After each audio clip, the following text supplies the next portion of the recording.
اعوذ باللہ من الشیطان الرجیم بسم اللہ الرحمن الرحیم رب اشرح لی صدری ویسر لی امری واحلل عقدۃ من لسانی یفقہوا قولی۔ ریاض الصالحین حصہ اول، کھلے اور چھپے ہوئے کاموں اور حالات میں نیک نیتی کا ہونا ضروری ہے۔ سچائی کا بیان۔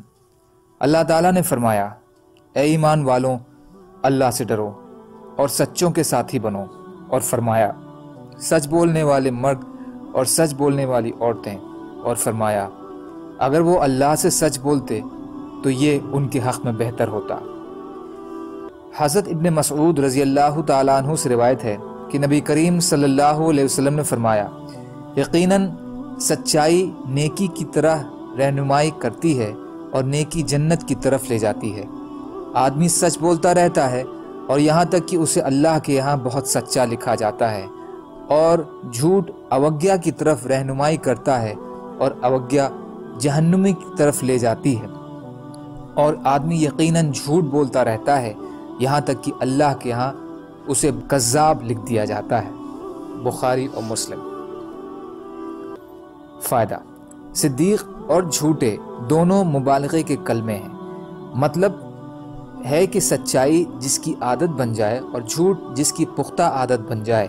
جس طرح انسان دنیا میں اپنے اچھے یا برے کاموں کے ساتھ مشہور ہوتا ہے، اسی طرح اللہ کے یہاں بھی ہے۔ وہاں صدیق لکھے جانے کا مطلب سچائی کے ثواب کا، اور جھوٹا لکھے جانے کا مطلب جھوٹ کی سزا کا مستحق قرار پانا ہے۔ حدیث میں سچائی کی ترغیب ہے کیونکہ یہ بھلائی کا سبب ہے، اور جھوٹ سے بچنے کی تاکید ہے کیونکہ یہ برائی کی جڑ ہے۔ حضرت ابو محمد حسن بن علی رضی اللہ تعالی عنہ بن ابی طالب بیان کرتے ہیں کہ مجھے رسول اللہ صلی اللہ علیہ وسلم کی زبان مبارک سے سنے ہوئے وہ الفاظ یاد ہیں، وہ چیز چھوڑ دے جو تجھے شک میں ڈالے، اور اس کو اختیار کر جس کی بابت تجھے شک و شبہ نہ ہو، اس لیے کہ سچ اطمینان کی وجہ ہے اور جھوٹ شک اور بے چینی کی وجہ ہے۔ اس کی ترمذی نے روایت کی ہے اور کہا ہے کہ حدیث صحیح ہے۔ یوریکا، یا پر زبر اور پیش دونوں طرح صحیح ہے، مطلب راب یریب یا عراب یریب اس کے معنی ہے۔ جس چیز کے حلال ہونے میں شک ہو اسے چھوڑ دو، اور ایسی چیز کو اختیار کرو جس میں تمہیں شک نہ ہو۔ فائدہ۔ اس سے معلوم ہوا کہ سندیہوں سے بچنا ضروری ہے تاکہ حرام کام نہ ہو، جیسا کہ دوسری حدیث میں ہے کہ جو انسان سندیہوں سے بچ گیا اس نے اپنے دین اور اپنی آبرو کو بچا لیا۔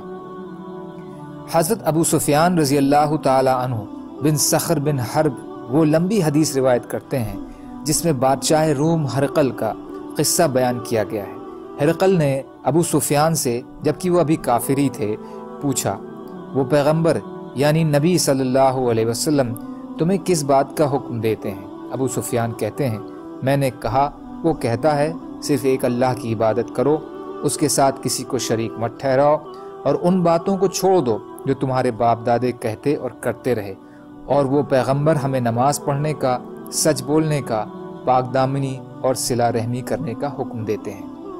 بخاری و مسلم۔ فائدہ۔ اس میں ایک دشمن کی زبان سے نبی اکرم صلی اللہ علیہ وسلم اور آپ کی تعلیمات کی سچائی کا اعتراف ہے، اس لیے کہ حضرت ابو سفیان رضی اللہ عنہ نے یہ اعتراف اس وقت کیا تھا جب وہ مسلمان نہیں تھے۔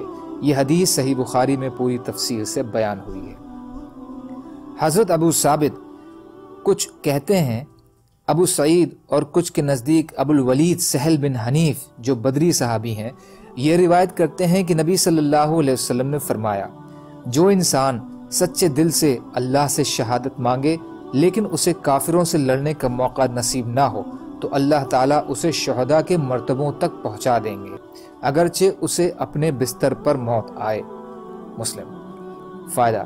اس میں خالص نیت کی عظمت اور اہمیت کا بیان ہے کہ دل میں نیت کر لینے سے ہی اللہ تعالیٰ لوگوں کو شہداء کے مرتبوں پر فائز کر دیتے ہیں، اور اسی نیت کی خرابی سے میدان جہاد میں مرنے والوں کو جہنم سبحان اللہ و بحمدہ سبحانک اللہم و بحمدک اشہد ان لا الہ الا انت استغفرک و اتوب الیک سبحان ربک رب العزت عما یصفون وسلام علی المرسلین والحمد للہ رب العالمین برحمتک یا ارحم الراحمین لا الہ الا اللہ محمد رسول اللہ۔